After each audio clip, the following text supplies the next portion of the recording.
Paz do Senhor nos abençoe, tá? Sua vida, a vida de todos. Estamos aqui em mais um comentário didático, bíblico e teológico, né, da Escola Bíblica Dominical. Essa fita nós estamos na lição, né, de número 12, Jesus, o homem, né, perfeito. Então, hoje essa aula ela vai ser assim focalizada em uma das matérias teológicas que é a cristologia. O que é a cristologia? Cristologia é o estudo que define, né, a natureza de Jesus, né? Então tem vários campos, né, nessa disciplina. Então ela estuda a natureza de Jesus. Se eu já aqui de imediato já fazer uma colocação, né, que em 1 Pedro capítulo 1 e o versículo 19 e 20, né, diz que o cordeiro, né, ele foi preparado, né, antes da fundação do mundo. Então isso quer dizer que nada pega a Deus de surpresa.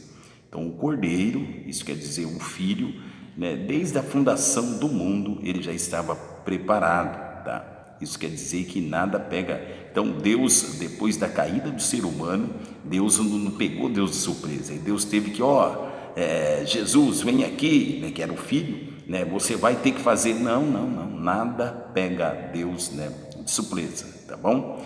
E a humanidade de Cristo, preste atenção, está unida à sua divindade, tá? Então a humanidade está unida à sua divindade porque possui duas naturezas. Então o Senhor, ele possui duas naturezas. Quais são as naturezas dele? A natureza humana e divina. Então nós estamos mencionando, né, sobre Jesus, que quando veio, né, aqui na terra, passou aqui, ele tudo que nós sentimos, ele sentiu, né, como humano, mas ele também tinha sua natureza divina. E Jesus é um verdadeiro Deus, né? Jesus também é o verdadeiro Deus, porque lá no princípio, né, quando Deus ele cria tudo pela palavra, mas quando ele vai fazer o ser humano, primeira coisa ele fez com as mãos. Segundo, né, eles disseram, né, façamos o homem, né, façamos quem? Então ali já antes da fundação do mundo e na criação do ser humano, Jesus já estava ali também. Jesus não se tornou filho, ele na eternidade, ele sempre foi filho, o Pai sempre foi Pai e o Espírito Santo sempre foi o Espírito Santo na eternidade. Então isso quer dizer que Jesus não se tornou-se filho, né? Ele já é filho desde a eternidade, tá? Como ungido de Deus, não somente ele é, preste atenção, eterno, mas é o Pai da própria eternidade. Como ungido, ele é eterno. Onde que está isso? Lá em Isaías, né, capítulo 9, versículo 6, diz que ele é maravilhoso, conselheiro, Deus forte, né, Pai da eternidade e príncipe da paz. Então Jesus, né, ele é o Pai da eternidade. Quais são, né, assim, os seus atributos? Vamos analisar aqui. Ele é a fonte da vida, João 1,14, né? Depois você analisa na tua Bíblia. Ele é onisciente, né? Mateus capítulo 9, a partir ali dos versículos 5 e 6, né? Que tem aquela situação daquele paralítico, que trouxeram o paralítico, desceram pela telha, né, aquela situação, e eles disseram, qual que é mais fácil dizer ao paralítico, perdoados estão os seus pecados ou levante-ante, né? Então as pessoas mencionou, quem que é esse, né, que pode perdoar pecado a não ser Deus? Então quando Jesus persuadiu, ouviu aquilo ali, ele diz, olha, perdoados estão os seus pecados, porque ele é Deus, né? Ali ele toma a sua divindade de Deus e menciona para aquele paralítico, perdoados estão os seus pecados, e levanta, né, e anda, pega seu leito e vai embora. Então porque ele tem poder, né? Então é a onisciência dele. Então onipresença, lá em Mateus capítulo 28, versículo 20, nós analisamos que Jesus, ele mencionou isso, eis que eu estou convosco todos os dias até a consumação do século. Então que é isso? A onisciência, né, de Cristo. E ele também é o onipotente. Lá em Mateus capítulo 28, versículo 18, ele diz: é-me dado todo o poder no céu e na terra, né?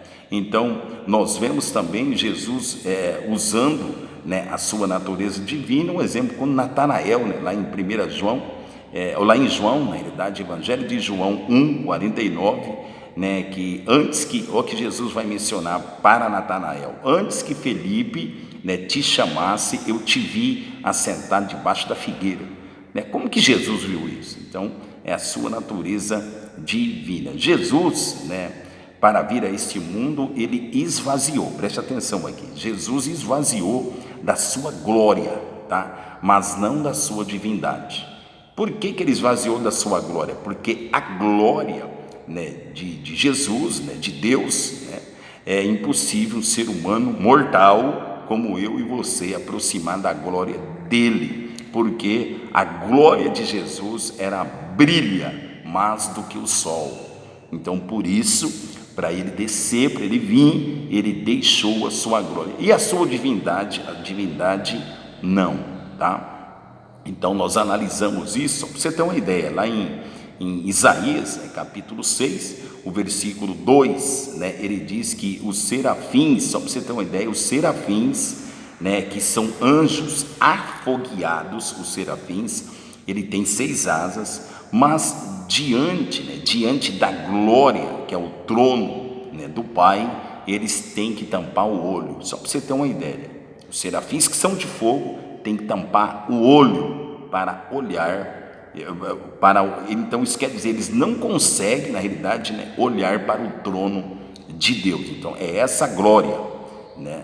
E nós observamos também que Moisés, né, quando Deus ali desceu no Monte Sinai, Moisés teve que se preparar. Na primeira vez não, foi na sarça, mas na segunda vez Moisés teve que ficar 40 dias sem comer e sem beber. Para quê? Ele tinha que atingir, né, um nível espiritual, porque Deus ia revelar coisa grande para ele.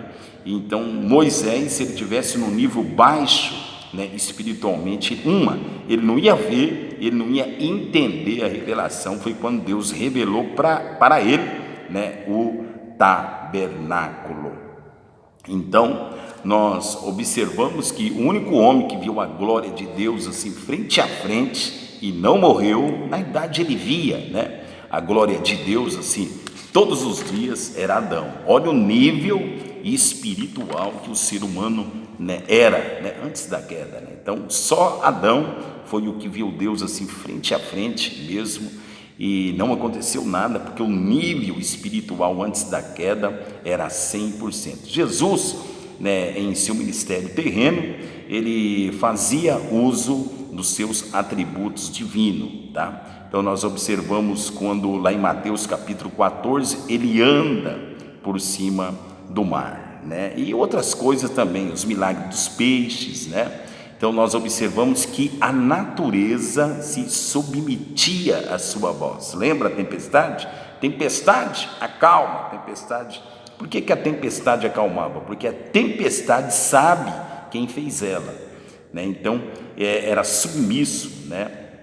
Em uma outra situação, lá no Evangelho de João, os discípulos não pescaram nada, Jesus já estava se manifestando depois da cruz, e ele disse, né, joga a rede para o lado direito, e a Bíblia vai dizer, quando eles fizeram isso, eles pegaram 153 grandes peixes. Então isso quer dizer que Jesus, ele comunicava com os animais também. Então ele usou os seus atributos divinos, não a glória, tá bom?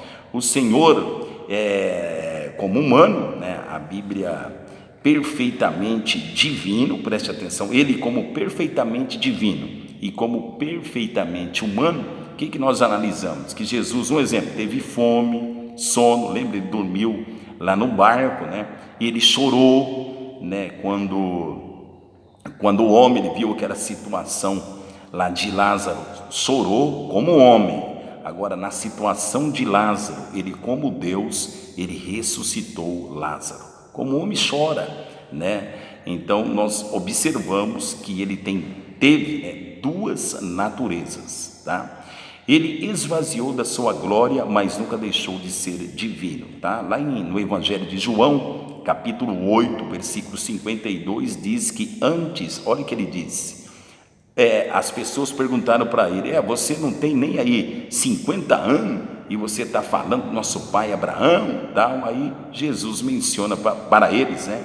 Antes de Abraão existisse, eu sou. Isso quer dizer que ele é eterno, é isso que Jesus queria dizer. E essa palavra eu sou foi aquela palavra, né, que Moisés lá no monte Sinai, o Horebe, que fica a 2.235 metros de altura, ele falou assim para Deus, mas eu vou lá dialogar com o faraó, mas em nome de quem?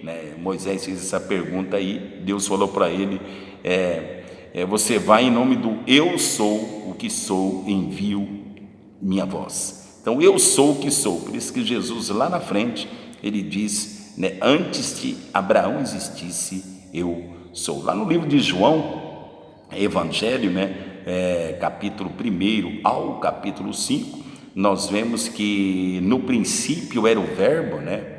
Esse verbo é Jesus, né? E sempre foi eterno. Então no princípio era o verbo e o verbo era Deus. E então nós observamos ali uma das maiores revelações, né, da Bíblia Sagrada, da deidade divina de Jesus, aqui no Evangelho de João, né? Então ele fez tudo, Jesus participou de tudo da criação, né? E nós observamos que ele também, né, ajudou a fazer nós, o ser humano, com as suas mãos. Por quê? Porque ele é Deus. Preste atenção, não existe três deuses, existe um Deus que trabalha, o Pai, o Filho e o Espírito Santo, que são um Deus, tá? Então, e Jesus também, ele é Deus. Jesus, o verdadeiro homem. Jesus, na realidade, ele não passou a existir no nascimento, né? Jesus sempre estava no seio do Pai. Então isso você tem que entender, porque tem pessoas que pensam que Jesus, ele veio e tal, né? Aconteceu tudo aquilo, ele passou a existir no nascimento. Não, Jesus, né, o Filho, ele é eterno. Ele na eternidade é assim, ele sai da eternidade para vir, ele entra no nosso tempo. Então eu e você estamos no tempo, né? Um exemplo, nós 24 horas, semana, nós estamos no tempo. E agora mesmo o tempo está passando para nós aqui. E aonde que está o Pai, aonde que está os anjos, né? O mundo espiritual não tem tempo, lá é a eternidade. Então, o que aconteceu na vinda de Jesus? Ele sai da eternidade e entra no nosso tempo, tá? E é para a eternidade que eu e você estamos indo. Então, lá em João, capítulo 1, versículo 3, todas as coisas foram feitas por Ele, né? Todas as coisas foram feitas por Jesus. Apareceu também para vários profetas no Velho Testamento. Um exemplo, Daniel capítulo 10, versículos 5 e 6, ele observa um homem vestido de linho, Jesus. Ezequiel capítulo 10, versículo 2, e falou o homem vestido de linho, Jesus. E lá no Apocalipse, né, capítulo 1, versículo 13 ao 18, nós vemos que João vê Jesus glorificado. E ele cai como morto. Vocês lembram? A hora que ele vê Jesus glorificado. E olha que João, né, ele está em espírito, né, e o espírito não aguentou a glória e ele ainda caiu como morto. Aí a gente observa que Jesus mencionou para ele: eu sou, né, o último, o primeiro e o último, né? Fui morto, mas eu estou vivo e eu tenho a chave da morte e do inferno. Então Jesus não tomou chave de ninguém. Nós já observamos aí em alguns lugares, a pessoa, Jesus foi lá, tomou a chave do diabo. Não, o diabo nunca teve chave de nada, né? A chave da morte e do inferno sempre teve com o Senhor Jesus. Quer dizer que o diabo, né, para voltar, para sair lá do inferno, fazer algumas coisas, ele tem que pedir autorização, porque nem a chave, né, ele tem. Então nós analisamos que Jesus, desde a queda do homem, do Gênesis, né, e até Malaquias, ele é profetizado. Então desde Gênesis até Malaquias se profetiza sobre Jesus de várias maneiras. Um exemplo, lá em Gênesis 3,15, né, ele é a semente, né, que ferirá a cabeça da serpente, aquela semente, tu ferirás a cabeça da serpente. Então Jesus ali, né, é a semente. Já em Malaquias capítulo 4, versículo 2, nascerá o sol da justiça, Jesus. E independente assim, no decorrer, né, de toda a história dentro da Bíblia, principalmente no Velho Testamento, nós vemos Jesus personificado. Um exemplo, Raabe, lembra de Raabe? Quando Josué entrou ali perante aquela cidade de Jericó, Raabe teve que amarrar, né, uma fita vermelha. A fita vermelha simboliza sangue, aquela fita vermelha simboliza também a cruz e simboliza Jesus. Na saída do povo judeu, né, dos hebreus, na realidade não era judeu ainda, dos hebreus lá do Egito, através de Moisés, nós observamos que Deus, né, ele outorgou, falou, mata um novilho, né, e coloca sangue nos ombrais. Aquele sangue simboliza também Jesus. Então nós vemos, né, Jesus de Gênesis a Apocalipse, né? Então ele é o Filho encarnado, tá? Jesus é o Filho encarnado. E preste atenção aqui, preste atenção, tá? O ser humano, eu e você, nós somos gerados, né, pela vida, né, gerado pela vida. Teve que ter o teu pai, a tua mãe, e nós somos gerados pela vida. Só que Jesus, preste atenção aqui, só que Jesus não foi gerado pela vida. Jesus não foi gerado de um relacionamento entre um homem e uma mulher. Jesus foi gerado pelo Espírito. Toda a humanidade gerado pela vida, Jesus foi gerado pelo Espírito. Você lembra que, né, Gabriel, quando falou para Maria, os que está gerado para Maria, né, dentro de você é do Espírito Santo. Então Jesus foi gerado pelo Espírito, né? E então nós observamos, né, lá o chamado de Jeremias 1,5, que Deus menciona desse jeito para Jeremias: antes que eu te formasse no ventre, gerado pela vida.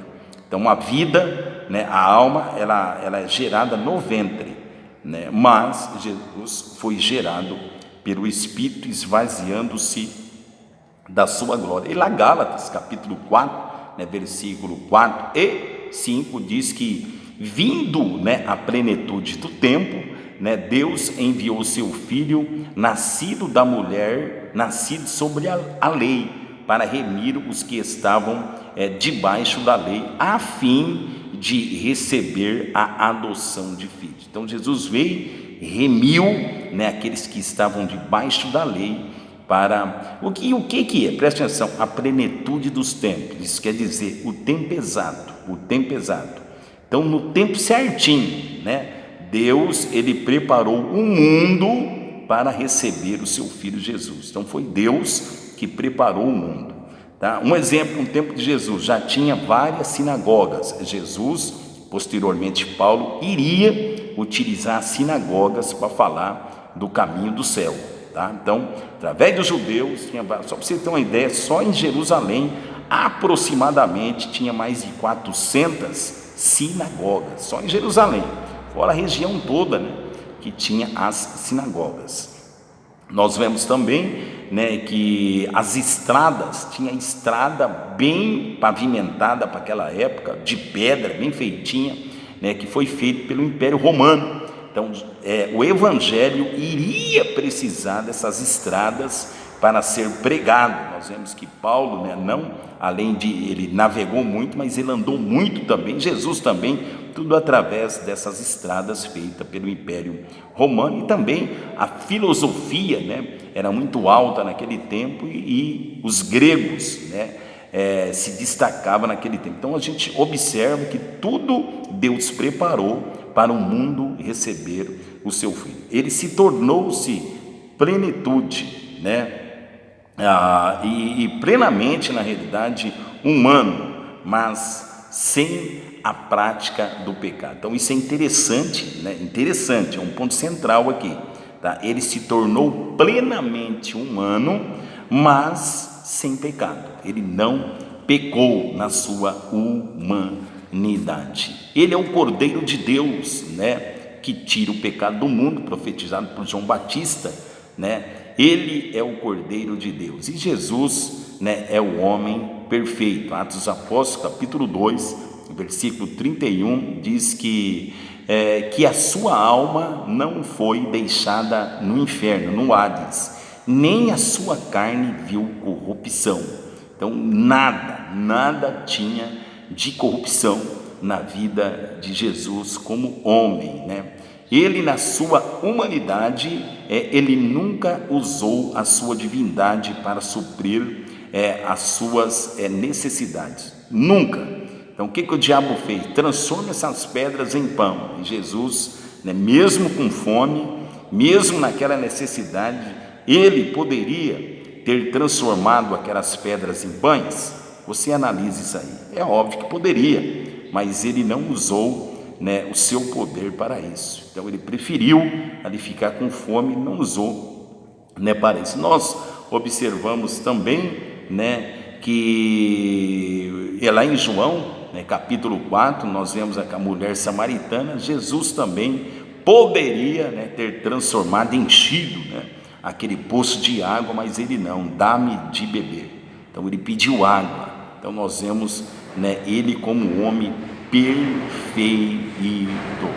E nós finalizamos, né, como o último Adão, preste atenção, ele foi espírito vivente e não alma vivente. Então, como o último Adão, ele foi espírito vivente. Em Hebreus capítulo 12, versículo 2, diz que olhando para Jesus, nós temos que olhar para Jesus, porque ele é o autor e consumador da fé. Jesus saiu da eternidade e entrou, né, no nosso tempo. Louvado é o nome do Senhor. Sua perfeição moral e espiritual, ele foi o nosso sumo sacerdote da linhagem, não de Arão, que é da linhagem de Arão, eles eram corruptos. Até no tempo de Jesus foi julgado ali por Caifás, né, e pelo Sinédrio, né, pelos próprios sacerdotes do tempo de Jesus. Então não foi da linhagem de Arão. Jesus foi o nosso sumo sacerdote da linhagem de Melquisedeque. Lá em Hebreus capítulo 9, versículo 26, diz que os sacerdotes, né, eles tinham que oferecer sacrifício para eles todo dia e depois para o povo. Jesus ofereceu ele mesmo como ovelha ao matador. Isso aí quem menciona lá em Isaías, capítulo 53. Depois da cruz, ele regressou para a eternidade, tá? E hoje, onde que ele está? Ao lado direito do Pai. Quem que falou isso? Estevão, Atos dos Apóstolos capítulo 6, versículo 56, né, que Estevão viu ele em pé, né, do lado direito de Deus. Então Jesus hoje voltou para o lugar que ele sempre está, mas ele não deixou nós sozinhos. Ele foi para lá juntamente com o Pai e derramou, ele e o Pai, o Espírito Santo. Hoje ele é o nosso advogado, né, e doador do Espírito Santo, e hoje nós somos o seu templo. Seja templo do Espírito Santo. Vamos concluir isso aqui olhando firmemente para Jesus, o autor e consumador da nossa fé. E ele não nos deixou nos órfãos, enviou o Espírito Santo.